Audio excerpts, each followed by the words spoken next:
Hello mga day, magbabalik na naman ang babaeng yan. I-share ko nga lang sa inyo yung ganap ko araw-araw pag may pasok nga ang bata batuta ko. Gumigising nga ako ng 5:20 mga day. Pero sa tunay na buhay, hindi ganyan ang ginagawa ko pag gising ko. Chares. At dahil nakabidyo nga tayo mga day, magsisipag-sipagan tayo for today's video. Pero mga day, kung walang video yan, toothbrush na diretso yan, tapos luto na ng almusal. Hindi na yan siya para magpa-cute sa camera pa. Chares.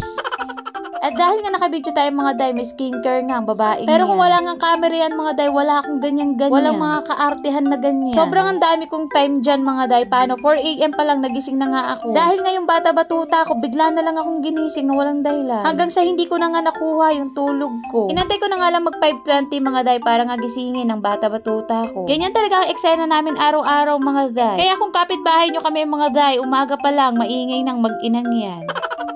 Paggising niya nga sa umaga, ang dami-dami pa namin pag-uuto na mangyayari bago ko nga siya pakainin. At dahil nga may video mga day, sweetan munang nanay niya. Wala nga munang maladragon na umaga. Chares. Habang pinapakain ko nga ang bata batuta ko, nagpakulo na nga ako ng tubig niya dyan. Dahil nga alas 6, pinapaliguan ko na siya. Kailangan nga natin pagsabay-sabayin yung mga yan. Dahil kung nga antayin nga natin siyang matapos kumain mga day, malilate talaga siya. At dahil nga Friday ngayon mga day, pwede siyang hindi mag-uniform. Araw-araw nga ganyan ang ginagawa ko mga day. Kaya naman tayo mga nanay nakaka-proud talaga. Dahil nga kung iaasa ko yan kay Papa Sandro nyo mga day, maliliit yung dalawang yan. Kung mabagal nga kumilos si Blake mga day, mas mabagal ang papa niya kumilos.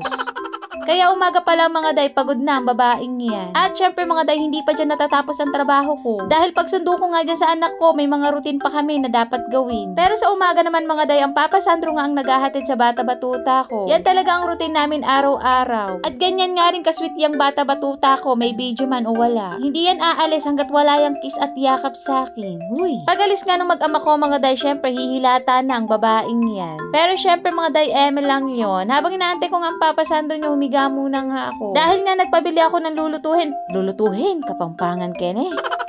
Dahil nagpabili nga ako kay Papa Sandro ng lulutuin ko para sa tanghalian. Dahil nagkikrave nga ako sa gatang tilapia mga day, yun nga ang lulutuin ng babaeng yan. O wag nyo na akong i-judge mga day kung meron mang iba sa proseso ng pagluluto ko. Ako lang to, kalmahan nyo, chares. Ewan ko ba mga day, HRM naman ang kinuha ko. Meron namang pagluluto doon pero hindi ako magaling magluto. Siguro dahil mas nag-focus ako sa pagtimpla-timpla ng alak. Chares. Kayo na nga lang din bumilang mga day kung nakailang chares ang babaeng yan. Dahil yun nga ang ginagawa ko para makahinga ako sa haba-haba ng mga sinasabi ko mga day, kailangan kong huminga.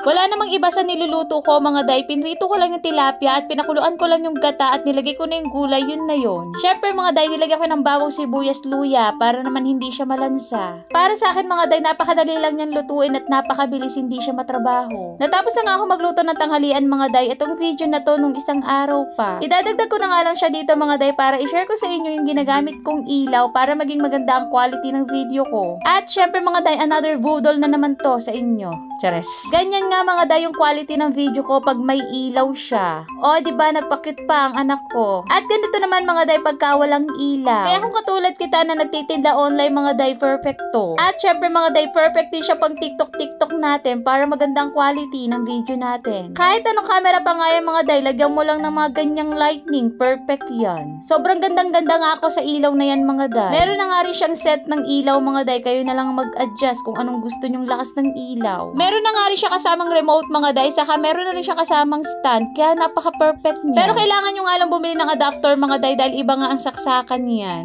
At tignan mo naman ang ginagawa ng babaeng yan, tila ba parang naluka na. Naiigno nga ako mga day dahil natuwang-tuwa talaga ako sa kanya, promise. Sa mga naunang video ko nga mga day, madilim talaga ang quality ko dahil wala nga ako mga lightning na ganyan. At syempre, itatry din natin yan sa kusina natin. O diba mga day, ang perfect talaga. At dahil nga maingay na yung aso namin mga day, ano pang inaantay nyo? Ilalagay ko na nga lang yan sa comment section. Kaya naman i-check out nyo na yan para bongga na. Ako na nagsasabi sa inyo mga day, sobrang worth it budol to. Basta kung mahilig kayo mag-video, mag-picture, mag-TikTok, ay talagang pasok to sa inyo. O siya, dito ko natatapusin to. Bye-bye.